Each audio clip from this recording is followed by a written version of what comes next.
Salut à tous, épisode 14 avec Astana. Et on a pas mal de choses à regarder dans cet épisode. Un petit peu inhabituel, hein, vous allez voir que j'ai pas suivi le mode de d'habitude. Ben voilà, je pense qu'il faut bien changer un petit peu de temps en temps, surtout comme ça, sur une fin de saison. On va discuter un petit peu de certaines choses de la saison là 2019 avec cette équipe Astana. Après, on va se faire la petite tournée de semi-classique italienne qui a lieu ces jours-ci, qui a eu lieu un petit peu, qui continue et qui s'achèvera avec le Tour de Lombardie. Tiens, tout comme cet épisode. Enfin, quand même, à l'issue duquel on posera deux trois petites questions. Vous verrez, je vous demanderai votre avis, on fera voter un peu la communauté pour voir un petit peu la suite des opérations. Évidemment, cette saison, c'est la saison de 4 hommes. Hein, c'est 4 hommes qui ont soit confirmé, soit accédé à un statut de star, voire pour certains de superstar. Il y a quand même victoire sur championnat du monde pour l'un, Milan-San Remo, maillot vert du Tour de France pour l'autre. On a là encore des grands tours qui ont été glanés par Fuglsang et par Miguel Angel Lopez. Tiens, justement, c'est l'occasion de tirer un petit bilan de la saison de Miguel Angel Lopez qui, globalement, n'aura pas déçu.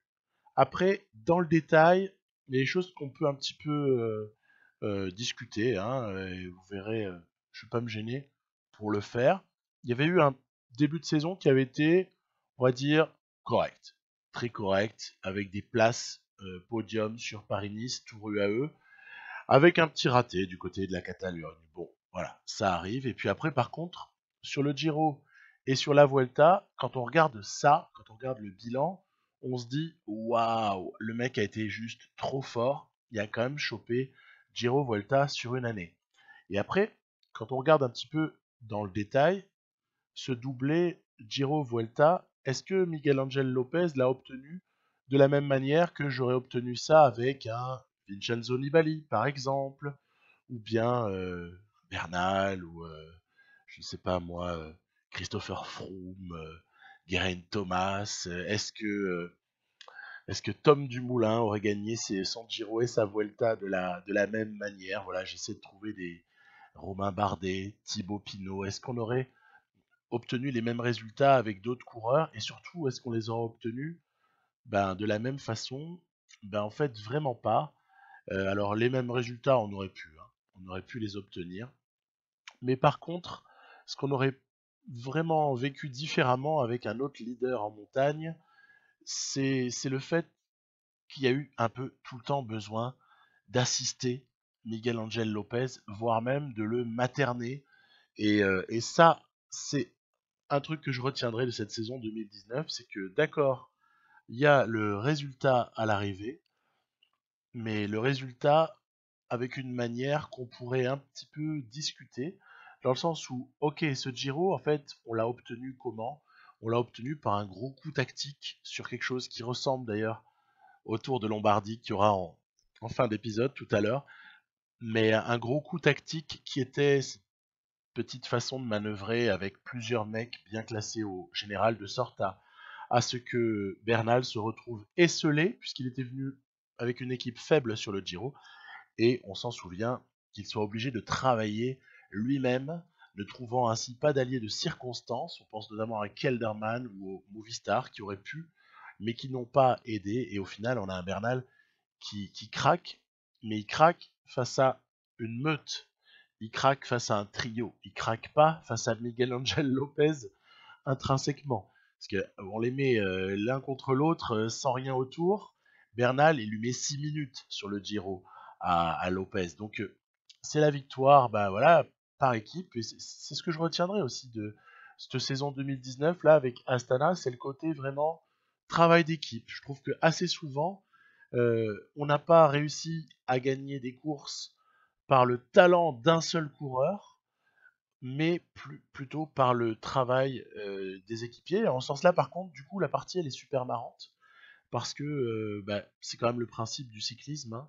Ce n'est pas un sport individuel, même si chacun est tout seul sur son vélo. Donc, on avait eu ensuite une Vuelta sur laquelle, là, il y avait quelque chose de significatif, c'est que la préparation IA était un petit peu problématique.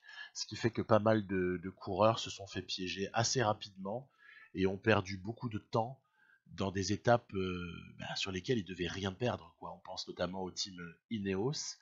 Après nous, fort heureusement, quelque part pour le suspense, pour l'intérêt de la Vuelta, on avait aussi eu un malheur avec Lopez, c'est qu'on avait chuté, et malgré les équipiers qui avaient essayé de revenir comme ça pour aider leur leader Lopez, ben, on s'était pris 2 minutes 30 dans la musette, et du coup ça avait créé pas mal d'incertitudes sur la suite de cette Vuelta. Il y avait aussi ce petit fil rouge là, c'est que j'étais tout le temps en train d'essayer d'en gagner une avec full sang, et au final ça a débouché, on a gagné l'étape 16, comme celle qu'il a gagnée dans la réalité, mais c'était un petit peu délicat, euh, puisqu'il y a une fois notamment au Quintana, je vous montrais l'image juste avant, c'était joué de full sang sur la ligne, et puis au final tout se règle au contre-la-montre de Pau à l'étape 10, où une formidable performance de Lopez, peut-être le seul moment dans la saison où Lopez, il a vraiment tapé d'un grand coup sur la table, et où il a été vraiment fort. Alors il fallait vraiment être sur un contre-la-montre propice aux grimpeurs, il fallait être en plus 5 ce jour-là, mais au moins il l'a fait. C'est déjà un petit lot de consolation par rapport à ce que j'annonçais, c'est-à-dire finalement cette incapacité à se débrouiller par lui-même, à l'image de d'autres que j'ai cités, notamment voilà, un que j'aime beaucoup, Vincenzo Nibali. Donc c'est vrai que il y a à redire. Voilà, on pourrait aussi citer un Roglic qui est en grande forme en ce moment. On va en reparler un tout petit peu plus loin. Donc voilà, ben oui, et Lopez, il faut qu'il se fasse aider, il faut qu'il se fasse aider pas mal. On avait aussi, voilà, hein, les problèmes de la prépa by IA. J'ai toujours un truc en tête pour améliorer les choses, je vous en parlerai prochainement, ça va être fait. Et donc, à part que ma petite planification de départ, honnêtement, elle aurait pu être améliorée, à part le fait que Miguel Angel Lopez a fait de jolis progrès, hein, sur cette saison pour arriver à 82, 80, 73, 75 notamment, et puis un petit 75 en résistance, 77 en récupération qui sont pas pourris. Ouais, au final, si je devais faire un choix avec le Tour de France, c'était juste après, là maintenant, je prendrais Full Sang comme leader parce que même s'il a un poil moins fort en montagne, il me paraît plus capable de s'imposer sur un Tour de France que Lopez. Donc je suis un peu dans le doute encore pour la saison qui suivra. Puis après, oui, je vous avais parlé de la tournée des semi-classiques italiennes. Là, c'est intéressant parce qu'on a eu il y a quelques jours le Giro dell'Emilia. Et au final, ça a accouché d'un scénario vraiment sympa, hein, parce que il y avait. Alors là, je vous ai sélectionné des petites images qui sont à la fin du dernier tour. Donc ça termine avec un circuit, hein, cette course. On voit notamment Jumbo Visma avec George Bennett là, qui roule comme un malade parce qu'il y a Primoz Roglic qui est juste derrière, son leader. Un Primoz Roglic en forme exceptionnelle actuellement. Et puis ça termine par un petit mur avant un léger replat à l'endroit de l'arrivée. Et donc ce qui était très intéressant, c'est que pour parler d'Astana aussi, hein, j'avais vu un full sang, c'était samedi, hein, samedi, cette course a eu lieu samedi dernier. J'avais vu un full sang qui était très très présent dans l'avant-dernier tour et qui, au final, n'a pas semblé manifester beaucoup de volonté d'empêcher Roglic de s'imposer, hein, je fais pas mystère. Il y avait Bernal aussi sur cette course. Il y avait vraiment du très joli monde, hein. Pour les Français, il y avait David Gaudu, notamment. On a deux Education First, là, notamment Michael Woods, qui est, euh, qui est présent. C'est un magnifique, magnifique final entre tous ces hommes-là, peut-être des protagonistes du futur prochain tour de Lombardie dans quelques jours, là, on y pense tous.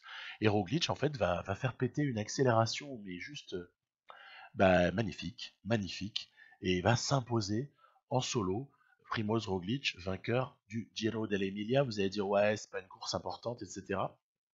Ce qui est beaucoup plus important que la classification de la course, c'est la manière, d'une part, c'est le plateau présent, et c'est aussi l'identité du vainqueur et la façon dont il a gagné. Et rien que ça lui met déjà la pancarte par rapport au prochain tour de Lombardie. Surtout que c'est pas fini, on va en rediscuter juste après. Un immense Primoz Roglic a fait une démonstration sur ce Giro dell'Emilia. Et ça, c'était un enseignement que je voulais partager avec vous, parce que je ne sais pas si tout le monde aura forcément fait attention au Giro dell'Emilia samedi qui précède le Tour de Lombardie, donc autant en parler un petit peu. Puis dans la foulée, évidemment, on l'a joué, profitant un peu du fait là que, on va dire, la réalité coïncide au niveau timing, elle coïncide avec finalement là où on en est dans la partie. Donc c'est plutôt toujours amusant d'observer les courses IRL, d'observer ce qu'on peut faire aussi dans le jeu en parallèle. Alors moi je respecte pas exactement les, les start lists, hein, puisque de toute façon pour ce qui est de l'IA, j'ai pas grand chose à dire. Et pour ce qui est de Astana, j'utilise ce que j'avais prévu à l'avance, hein, à savoir un duo Kort Nielsen, Lutsenko, qui va être notre duo majeur sur ce Giro dell'Emilia. Vous avez vu comme là, il y a une petite différence par rapport à la position de la ligne d'arrivée hein, sur PCM 2019. Là, en tout cas, dans la database que j'utilise, je rappelle, c'est PCM France. Et donc, moi, de manière tout à fait naturelle, mon leader, c'est Lutsenko. Et Kort Nielsen, en bon costaud qu'il est, et pas dégueulasse dès qu'il y a un peu de pourcentage, pas dégueulasse du tout, de par notamment ses notes physiques. Kort Nielsen, tout simplement chargé d'essayer d'emmener Lutsenko, on va dire, le plus loin possible, hein, le plus loin possible, tout en sachant que il suffit parfois de placer comme ça une accélération à la toute fin de ce type de côte pour l'emporter. Et c'est ce qui est fait. Le champion du monde, vous verrez que je modifierai légèrement son maillot par la suite. J'ai adapté un petit peu les maillots Astana, et notamment les maillots distinctifs, parce que je trouvais ça frustrant d'avoir un maillot aussi modeste. Regardez, il n'y a même pas écrit quoi que ce soit dessus, etc. C'est quand même regrettable. Donc voilà, chose modifiée par la suite. Et après, c'était le lendemain, dimanche, le Grand Premio Bruno Beghelli. Ça, c'est plus pour un puncher sprinter puncher, on peut le voir un petit peu dans le sens où on le veut. C'est Sonny Colbrelli qui s'est imposé IRL avec notamment un excellent travail de Ivan Garcia Cortina dans le final, un groupe qui s'était un petit peu dégagé du reste. Et après, que voulez-vous faire dans ce groupe par rapport à Sonny Colbrelli? Il n'y a pas grand-chose à dire. Il y a Valverde quand même qui a tiré son épingle du jeu en allant finir deuxième. Et bah là, c'est pareil, on va se le jouer dans la foulée. Profil très ressemblant, voire identique, avec, à mon avis, cette fois-ci, une petite inversion des rôles. C'est-à-dire que le Kort Nielsen avait travaillé pour Lutsenko sur le Giro dell'Emilia.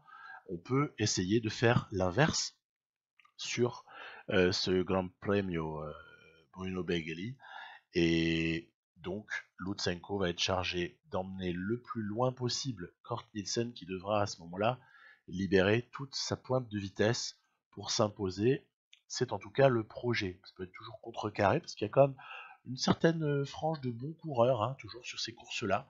C'est jamais gagné d'avance. Je me souviens la dernière fois que j'avais joué ces semi-classiques italiennes. C'était dans la partie de Koenig Quickstep avec Remco Evenepoel que je cherchais désespérément à faire triompher et qui avait mis un temps considérable et pour finir c'était jamais réellement développé parce qu'on n'avait pas joué assez longtemps. La faute à la sortie du jeu sur sa version suivante, 2019. Mais là, cette fois-ci, on a pu prendre Remco, on s'en est occupé dans une autre partie, ok, très bien. Allez, c'est à Kort Nielsen avec son profil de s'imposer sans trembler, ça va être fait. Donc à la limite, c'est pas tant la victoire qu'on retient, mais plutôt le fait que, bah, encore une fois, hein, nos quatre ténors, mis à part Lopez, hein, qui n'intervient pas dans cet épisode, mais les trois qui interviennent, on a vraiment envie de les faire triompher. On reverra Kort Nielsen un petit peu plus loin sur Paris Tour. Ce sera la dernière course jouée de cet épisode-là. Un petit mot sur les trois vallées varésines pour signaler un truc juste inouï qui s'est produit. Regardez, tout le monde suit la moto. On a Luis Leon Sanchez qui est échappé. On est à 14 à peu près kilomètres de l'arrivée, je crois. Et au final, Luis Leon Sanchez, il a pris la bonne direction. Mais les poursuivants, avec Nibali, Valverde, etc., n'ont pas pris la bonne direction.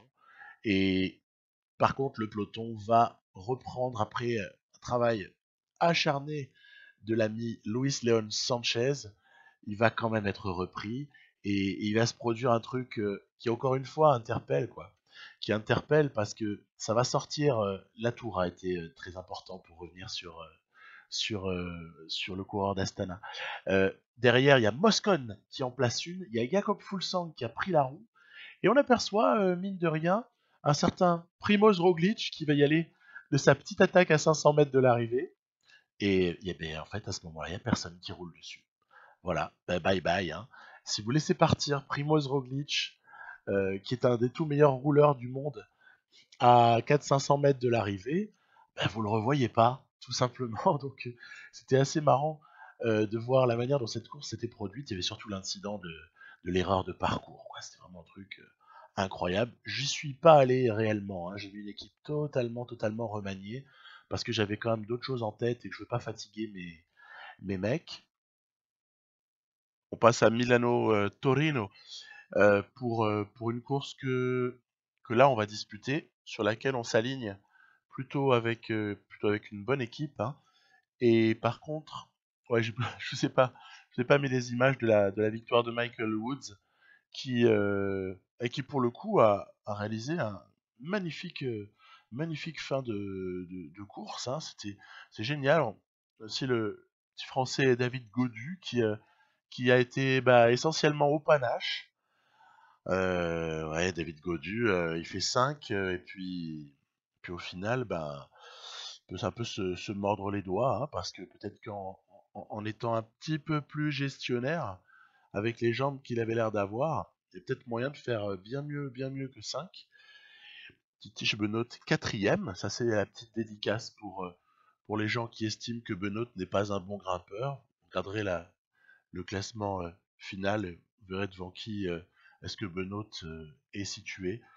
Je crois qu'il y a à peu près une douzaine de gens qui grimpent très bien. Ils sont considérés comme des références du peloton à ce niveau-là et ils terminent devant eux. Donc voilà, petite chose comme ça, soit dit en passant. Nous, on est évidemment en train de s'organiser pour la montée finale avec beaucoup de travail pour Fraile, beaucoup de travail pour Peyo Bilbao et un Lutsenko a priori chargé de travailler en dernier lieu pour Jakob Fuglsang et ça se passe allez plutôt convenablement. De toute façon, c'est le type de course sur lequel on a déjà joué un certain nombre de fois, hein, Milano-Torino.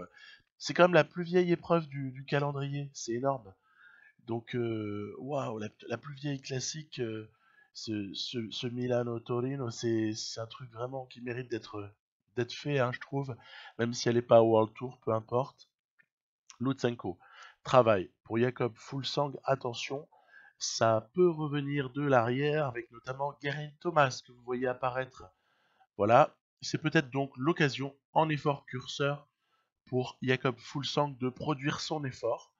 Et là, c'est vrai que de ce côté-là, dès que Fuglsang il est bien lancé comme ça, c'est quand même une arme presque absolue, malgré son manque d'accélération, malgré ce que vous voudrez. Il n'en demeure pas moins redoutable et il s'impose. Il s'impose sur Milano-Torino avec de ce fait une interrogation hein, pour le Tour de Lombardie qui va suivre juste après. J'ai pas refait de focus, hein, de décomposition. Je pense que je l'ai fait je l'ai fait pas mal de fois euh, dans le passé, dans d'autres vidéos où je détaille les difficultés du Tour de Lombardie. Voilà, hein, je veux pas qu'il y ait non plus trop de redites. Tour de Lombardie, évidemment, sur lequel il y a le fameux mur de Sormano. On voit, c'est notre 15e objectif de l'année. Faut faire une perf du côté de la Lombardie avec, écoutez, il y a le choix. Il y a le choix. Ça peut être soit avec Fuglsang, soit avec Lutsenko, vu la manière dont l'équipe est bâtie. Et je n'ai aucune préférence avant la course. Il y a des fois où j'abordais ce Tour de Lombardie avec quand même quelque chose en tête. Là, au départ, je n'ai aucune préférence. Vous avez vu avec Kwiatkowski, Alaphilippe, Attention à Valgren, Valverde, Tim Wellens, Dan Martin, Adam Yates, David Godu, euh, Dylan Tuns, etc., etc. Il y a du joli monde. Et toute la question, elle est là, c'est au final, est-ce qu'on va élaborer une stratégie ou est-ce qu'on va laisser un petit peu les choses se faire? Bah, écoutez, j'ai essayé de plutôt avoir une stratégie. Alors, elle vaudra ce qu'elle vaudra. On va en discuter. Mais je me suis dit, allez, c'est sympa de tenter quelque chose à un moment donné. Vous suivez mon idée? Tenter quelque chose à un moment donné, c'est vouloir essayer de ressembler à ce qu'a pu, par exemple, initier Primoz Roglic l'année dernière sur ce fameux Tour de Lombardie en 2018. Thibaut Pinot a fini par l'emporter en se débarrassant de Vincenzo Nibali, le pauvre Roglic craquant à un moment donné avant cela. Eh bien, ouais, vous vous souvenez, il y avait eu attaque dans le mur de Sormano et départ de quelques hommes comme ça, si loin de l'arrivée.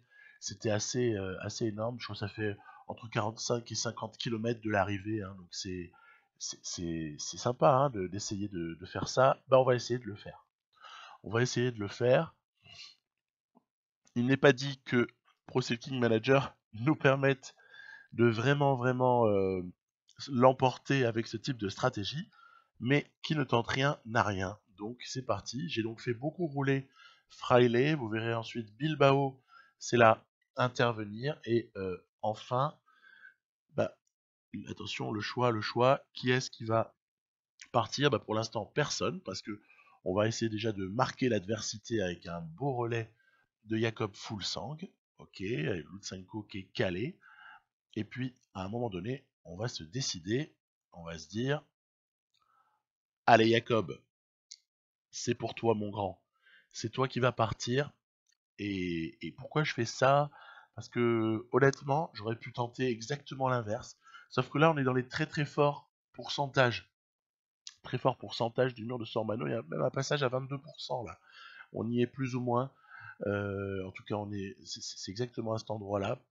Et en fait, l'idée, c'est que à partir du moment où on a deux cartes à jouer, on peut s'amuser à tenter quelque chose d'un peu fou avec notre leader Fuglsang, tout en sachant que Lutsenko, voilà, il est loin d'être à la ramasse. Hein. Il est avec Alejandro Valverde, il est avec Alaphilippe, il est avec Geraint Thomas, il y a Kwiatkowski aussi qui est dans les parages. Et puis Fuglsang, mine de rien, sur cette toute fin de mur de Sormano, il a pris pas mal d'avance. Et c'est vrai qu'en gérant un peu cette avance, on peut, pourquoi pas, se permettre d'y croire, qui sait. On voit déjà qu'il y a des réactions de l'IA, décidément, on aime bien embêter l'IA sur l'IA et notamment on aime bien embêter Ineos sur ce parcours, hein, voire Giro qui a précédé, où on avait comme ça une ressemblance assez forte, même si elle n'était pas totale, avec le Tour de Lombardie. Et vous voyez, ça roule, à tel point que l'avance de Fuglsang dans la plaine pour rejoindre le Civilio a tendance à réduire, mais ça fait aussi un peu l'élastique, hein, parce que elle était passée sous la minute, et vous allez voir que là, elle va remonter un petit peu même au-delà de la minute 30, ce qui est quand même intéressant au moment d'aborder le Civilio, et du coup, je suis en gestion à 74 là, parce que je me dis, de toute façon, si ça attaque derrière, et ça attaque derrière d'ailleurs, si ça attaque derrière, c'est pas de se mettre à 80 en vidant la barre de full sang et en terminant pas le Civelio qui va changer grand chose. Il vaut mieux se mettre sur un tempo qu'il va être capable de tenir jusqu'à la fin de cette ascension pour récupérer ensuite dans la descente du Civelio. Donc, bah, on est sur là par contre, voilà, attaque massive. Visiblement, tous les favoris en avaient gardé sous le pied, d'accord. Et bon bah on repart à zéro. On repart à zéro sur une phase là qui est une phase d'observation, puisque à la limite avec Lutsenko, j'aurais les moyens d'essayer de m'accrocher si quelqu'un produisait une attaque, mais en même temps personne n'attaque. Ah, et du coup, Je vais pas non plus rouler, moi, pour simplement éliminer Fullsang. C'est un peu bête parce que on a la chance là d'être en situation de, on va dire, de 2 contre 1 au sens large, c'est-à-dire qu'on est la seule équipe qui a 2 coureurs alors que tous les autres sont esselés. À ce moment-là, il faut essayer d'en tirer parti de cet avantage. Et donc, petite montée du Chivilio, on n'est pas allé à blinde, hein. Et vous voyez là, donc un Fullsang qui aura réussi à tenir pendant que Lutsenko a carrément commencé à reconstituer sa barre. Michael Woods et là Michael Valgren aussi. Valgren, il n'est pas mal évalué par le jeu, hein. C'est le moins qu'on puisse dire. Il est, euh, il est pas mal servi. Quand on compare à d'autres coureurs, c'est quand même, ça va, hein. Il peut pas s'estimer malheureux. Attention, et attaque de Dan Martin, et évidemment, il fallait s'en douter, ça ne pouvait pas être autrement, puisque Dan Martin est très très enclin à partir. Maintenant, il faut voir le nombre de fois où il gagne sur les nombres d'attaques, sur le nombre d'attaques produits. Je peux allègrement vous dire que sur les grosses courses, ça n'arrive pas souvent, hein, dans mes parties. Ok. Fullsang a tenté sa chance. Vous voyez, fallait quand même la tenter celle-là. C'était pas évident. Il fallait tenter un truc. Et là, c'est délicat parce qu'il y a Alaphilippe, il y a Valverde, il y a des gens donc, qui vont plus vite au sprint que Fullsang. Et donc, je me résous à faire un truc, c'est faire un petit écran. Hop là, pour faire partir Lutsenko. Pourquoi? Parce que les deux poursuivants immédiats, que sont Geraint Thomas et Dan Martin, ne sont pas d'aussi bons descendeurs que peut l'être Lutsenko, et Alaphilippe a commis, en tout cas l'IA a commis l'erreur avec Alaphilippe de ne pas le caler dans la roue, par exemple, d'un Lutsenko dans un premier temps, ce qui aurait été assez, assez salutaire. Voilà, donc à l'arrivée, victoire pour le champion du monde récent. Alexei Lutsenko s'impose sur le Tour de Lombardie. Donc bon, bah c'est cool, ça achève quasiment notre saison. Ainsi, encore juste peut-être se rendre sur Paris Tour. Et Paris Tour, donc ça va être cette fois-ci l'occasion d'espérer voir Kurt Nielsen terminer cette année dans les meilleures dispositions possibles. Il est le leader de l'équipe. Il y a un lieutenant en la personne de Luis Leon Sanchez. Si jamais il y a une opportunité pour lui, on crachera pas dessus. Et il y a aussi Davide Ballerini auquel j'aurais bien aimé offrir quelque chose. Après, ce sera difficile. Ce sera délicat vu la forme du jour. C'est pas gagné d'avance. Loin s'en faut. J'aurais bien aimé l'échapper en fait. Voilà, pour être franc. Pas tout à fait évident. On va quand même tenter notre chance. Vous avez vu, il y a énormément de vent.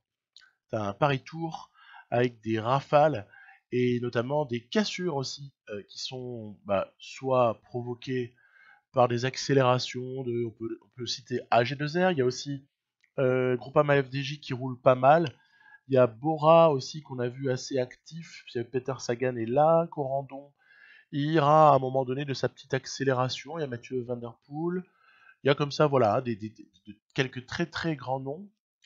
Et puis, ça n'empêche que dans le final de Paris Tour, on connaît un petit peu la manière dont ça peut se passer. C'est ici, là, maintenant, tout de suite, que quelque chose peut arriver pour éviter un sprint massif.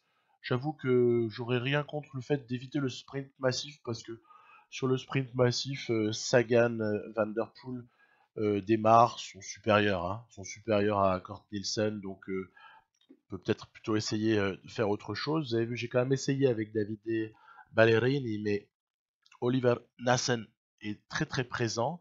J'ai calé Kurt Nielsen dans la roue donc d'un Nassen plus que jamais en grande forme.